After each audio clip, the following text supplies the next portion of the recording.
وحشتوني وحشتوني وحشتوني. حبايب قلبي وحشتوني كتير. طبعا مش فانزاتي طبعا على طول معاهم وزهقانين مني. طبعا وحشتوني. لاولاد اختي قولي بقى بتقلدي مش عارفه اسمها ايه. لا يا حبايبي مش بقلد حد، انا بتعامل بطبيعتي وما بحبش اقلد حد، وما ينفعش ان انا اقلد حد. كل واحد ليه شخصيته وليه اسلوبه. خلاص. طبعا انا بقول وحشتوني لاولاد اختي طبعا حبايب قلبي اللي هم بيمشوا من هنا واحنا بنحس ان في حاجه ناقصانا من كده. يعني بصوا. طبعا ايه جايبين لي بنت اختي جايبه لي بهارات. تسلمي لي حبيبه قلبي. مسحوق الكاري. تمام. ده كانت اختي برضو جايبه لي قبل كده وجربته جميل جدا. لو تفتكري التوابل اللي انا كنت واخداها منك قبل كده. فده برضو مسحوق الكاري اللي طبعا للطبخات والحاجات والحركات وكده. ماشي تمام. تسلمي لي حبيبه قلبي.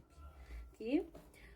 ده برضو بهارات. ده كاري اللي انا قلته لكم. ده بقى بهارات النخيل طبعا برضو للكبسات والمكبوس والحاجات دي. انتوا عارفين الرز البسمتي وكده.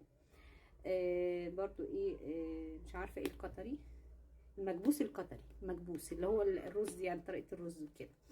عايزه اقول لكم ريحته تحفه جدا جدا.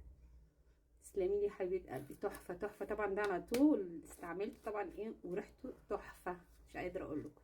تعيشوا وتجيبوا لي حبيبه قلبي ما تحرمش منكم يا رب.